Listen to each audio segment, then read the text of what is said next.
Hello and welcome to your Wildcat News for Tuesday, September 30th. I'm Peyton Dybowski. And I'm Anthony Nava, and we have a great show for you today. From UK events to government news, we're covering it all. We'll start with Reese Durham with the latest update on Jimmy Kimmel. Reese? After being taken off the air for a few days, Jimmy Kimmel was put back on late-night TV last week. His removal has been a topic of conversation on campus and around the country. Jimmy Kimmel's late-night TV show was taken off the air for less than a week following controversial comments regarding Charlie Kirk's death. The late-night host's fate sparked many conversations about freedom of speech and the influence of the FCC and White House on programming decisions. UK Media Law Assistant Professor Catherine Montalbano puts Kimmel's comments into context. The big issue with Jimmy Kimmel and why this was such a huge deal is that it is a pretty straightforward, classic definition of viewpoint discrimination.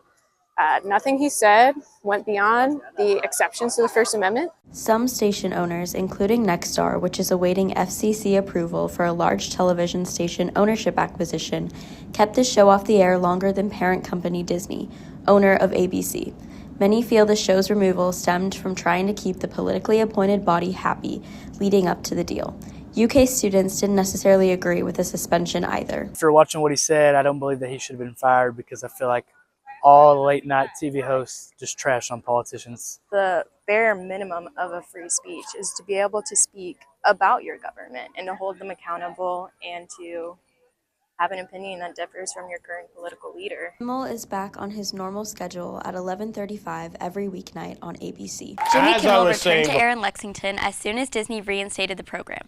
That's because our ABC station is not owned by either Nexstar or Sinclair, which also kept the show off the air until Friday. ABC 36 in Lexington is owned by Morris Multimedia. We do have a Nexstar station in town with Fox 56, but since it is not an ABC station, it did not impact Kimmel's show.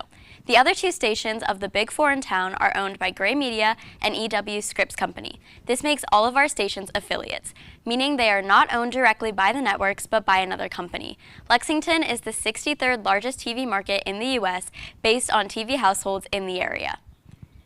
There are 210 markets total, with New York City being the largest and Glendive, Montana the smallest. A little media lesson for you today. Back to you, AJ. If you were over by Pence Hall Thursday, you probably saw the event held by the School of Journalism and Media on the engineering lawn. Visitors grabbed free pizza while chatting with students, staff, and faculty at Jam Fest. The annual event shares information about classes, clubs, careers, and more. Students could fly drones with CI Professor David Stevenson and find out how to get involved in campus media organizations like the Kentucky Colonel, AWSM Media, WRFL Radio, and even Wildcat News. Many faculty believe that Jam Fest can be the first steps for students to get involved in the College of CI. If more than anything, if students can explore and find their place inside of our school, great. I like people to dabble a little bit and try a lot of little things because maybe they don't know. But if they can try a few little things and then they discover that one thing that they love or they're really good at it, that's the best thing that could happen.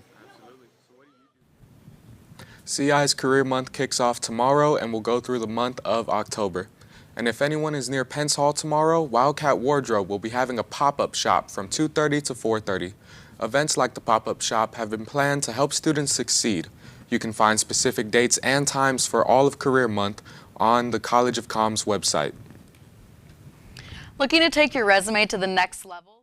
Join the Association for Women in Sports Media for Reimagine Your Resume, happening today from 3 to 5 p.m. in Pence Hall, room 120.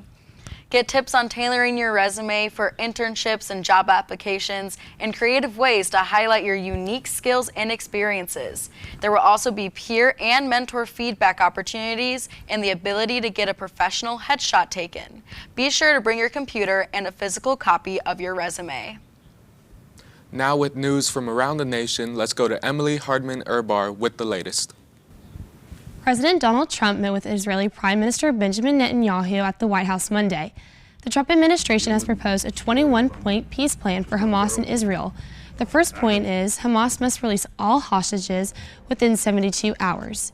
In turn, aid would be sent into Gaza following Israel's release of all Palestinian prisoners and the gradual withdrawing of troops. The plan does not indicate U.S. or Israeli support for a Palestinian state. British Prime Minister Keir Starmer agrees with the U.S. plan.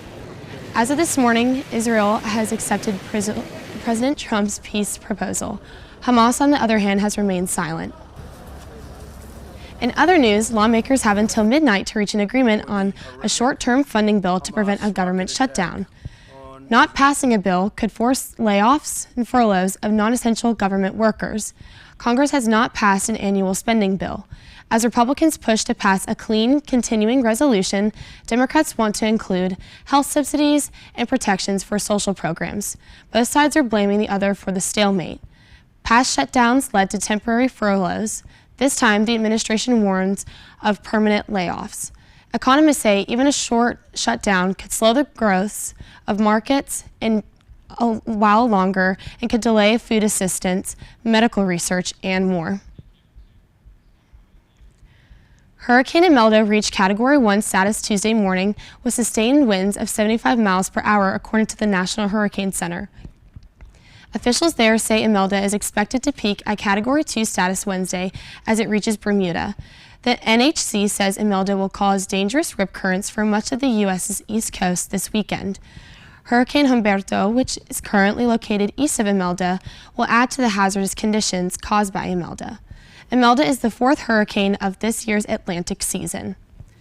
Now back to Peyton with a look at local weather.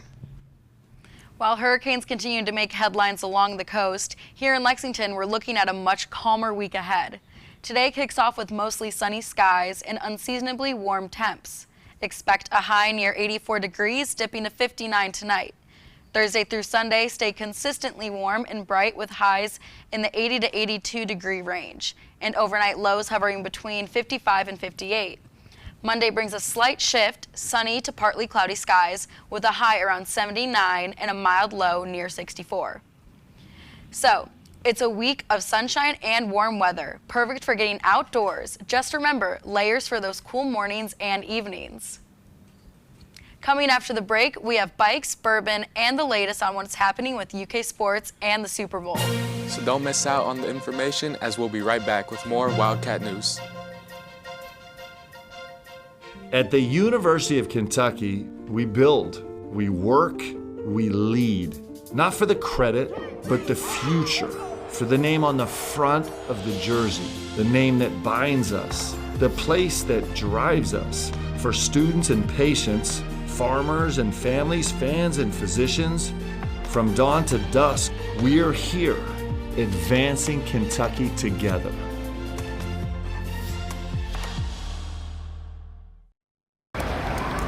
Hate is loud. It gets clicks. It gets attention. Hate, however, is actually quite small. But love is the majority. Filling up something far more important than any feed. Love fills our hearts, our lives, our every day with understanding, empathy, and compassion, leaving hate to become what it truly is, a whisper.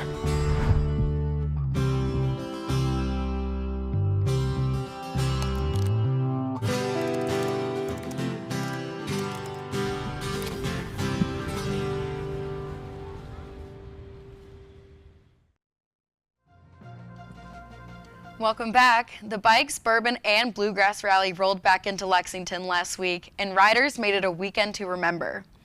After hitting pause last year when Hurricane Helene passed through, the rally came back stronger than ever in 2025. Bikers from across the region took to Central Kentucky's most scenic routes, from rolling hills and horse country to the world-famous Bourbon Trail.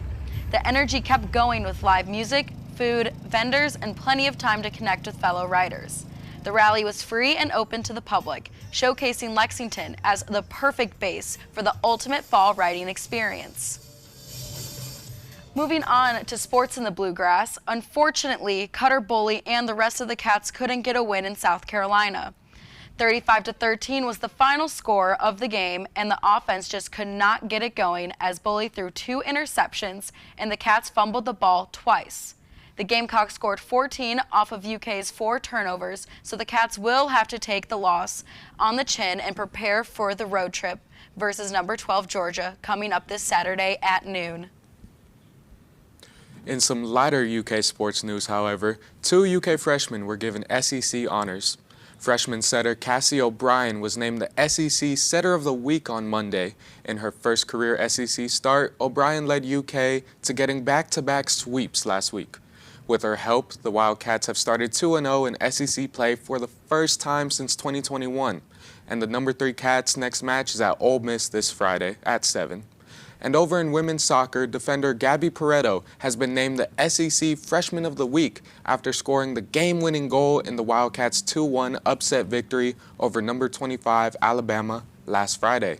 She has played every minute of SEC play and currently ranks second on the team with 952 minutes played this season. The freshman now leads the team with 3 game-winning goals in 2025 and currently ranks 4th all-time in the Kentucky freshman record book. The Cats are 9-3 and will take on Florida this Thursday in Gainesville. Finally, Super Bowl 60 is months away, but we now know who will perform at the halftime show.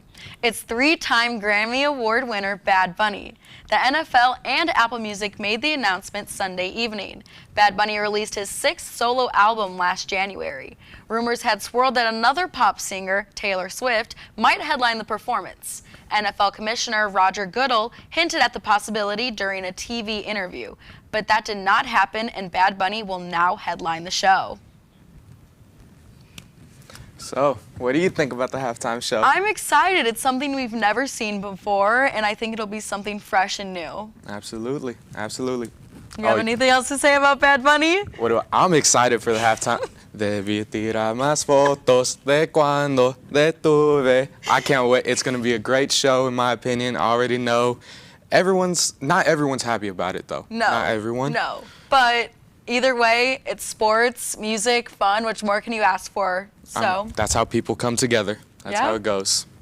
Well, that's all for today's Wildcat News. To keep up with the latest news and updates, follow us on Instagram at Wildcat News UKY. We'll see you next Tuesday at 1 on Twitch for more. Have a great week.